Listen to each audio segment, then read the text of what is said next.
নমস্কার বন্ধুরা, বেঙ্গল ফ্লেভার্স চ্যানেলের আরেকটি নতুন ভিডিওতে আপনাদের সবাইকে স্বাগত।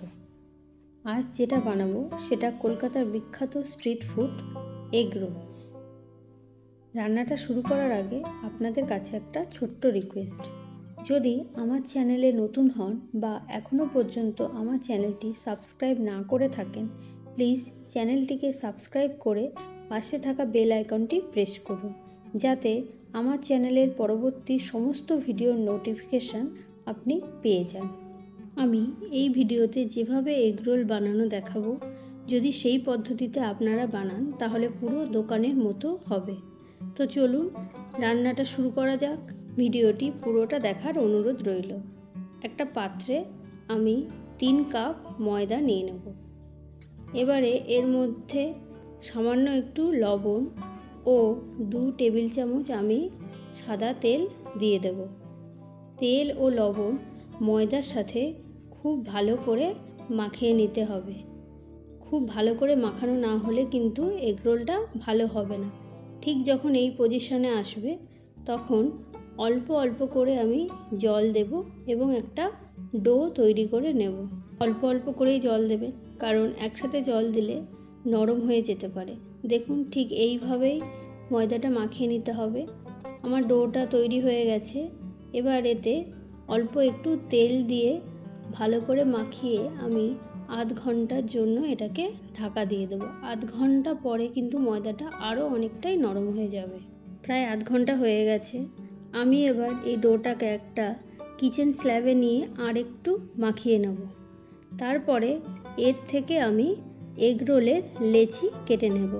এখানে 2টো এগরোল বানাবো, তাই 2টো লেচি কেটে নিয়েছি। এবারে একটা লেচি নিয়ে এটাকে একটু বড় সাইজ করে আমি বেলে নেব। একটু বড় সাইজ করে বেলবো, কারণ আমি এখানে একটু ভাঁজ দেবো যাতে এগরোলটা দেখতে সুন্দর হয় এবং খুব ভালোভাবে সেটা ভাজা যায়। দেখুন ঠিক এইভাবে বড় করে একটু পাতলা করে বেলে নিতে হবে।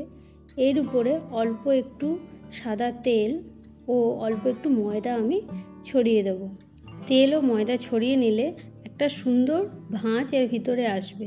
এবার দেখুন ভিডিওতে আমি যেভাবে করব ঠিক সেইভাবে করবেন। প্রথমে মাঝখান দিয়ে আমি কেটে নেব এবং তারপরে সাইড দিয়ে আস্তে আস্তে করে আমি পুরোটা রোল করে নেব। পুরোটা যখন রোল করা হয়ে যাবে তখন হাতের সাহায্যে উপর থেকে ভালোভাবে চেপে আবার লেচির আকারে গড়ে নিতে হবে। এবারে এর মধ্যে আমি সামান্য একটু তেল দিয়ে পরোটাটাকে বেলে নেব। আপনারা এগরোলটা যেরকম সাইজের চান সেই অনুযায়ী পরোটাটা বেলে নেবেন। এগরোলের পরোটা একটু সাইজে মোটা হয়, তাই আমি একটু মোটা করেই এটাকে বেলছি। আপনারাও মোটা করে বেলতে পারেন, বা আপনারা যদি পাতলা পছন্দ করেন সেইভাবে ওটাকে বেলে নিতে পারেন। এবার একটা প্যানে আমি এটাকে প্রথমে তেল না দিয়ে হালকা করে ভেজে নেব।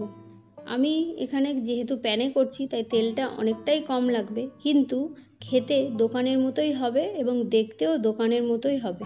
এর আগে আমি কিছু কলকাতার বিখ্যাত স্ট্রিট ফুডের রেসিপি দিয়েছি, সেটা যদি দেখতে চান তাহলে আই বাটনে ক্লিক করে দেখতে পারেন।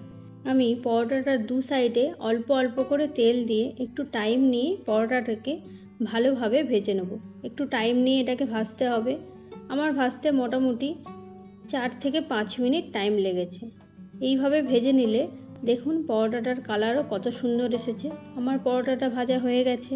এবার একটা বোলের মধ্যে একটা ডিম আমি ফাটিয়ে নিচ্ছি। এর মধ্যে সামান্য একটু লবণ দিয়ে ভালোভাবে এটাকে মিক্স করে নেব।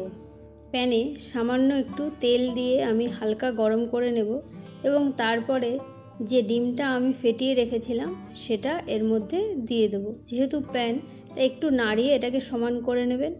তারপরে যে পরোটাটা আমি বানিয়ে রেখেছি সেটা এর উপরে দিয়ে দেবো। আবারও অল্প অল্প করে তেল দিয়ে 2 সাইড ভালোভাবে আমি ভেজে নেব। এখানেও ভাজতে 3 থেকে 4 মিনিট মতো আমার টাইম লেগেছে। আপনারা অল্প অল্প তেল দিয়ে ভালোভাবে ভেজে নেবেন, তাহলে দেখবেন একদম দোকানের মতো হয়েছে। এখানে আমরা কম তেল ইউজ করছি, যেহেতু বাড়িতে বানাচ্ছি তাই এটা কম তেলেই করতে পারেন আপনারা। দেখুন আমার ভাজা প্রায় হয়ে এসেছে। এবং দু সাইড থেকে কত সুন্দর কালার এসেছে। এবার আমরা যাব রোল বানানোর প্রসেসে। রোল বানানোর জন্য আমি পরোটাকে একটা প্লেন জায়গায় নিয়ে নিয়েছি। এর মধ্যে কুচানো শসা, কুচানো পেঁয়াজ, তার উপর দিয়ে আমি লঙ্কা কুচি দিয়ে দিলাম। আপনারা চাইলে লঙ্কা নাও দিতে পারেন। আমি একটু গোলমরিচের গুঁড়ো ও চাট মশলা দিচ্ছি। এরপরে সসগুলো আমি দিয়ে দেবো। আমি এখানে টমেটো সস ও চিলি সস ব্যবহার করছি এবং তারপরে একটু লেবুর রস আমি দিয়ে দেবো। এতে টেস্টটা খুব ভালো আসে।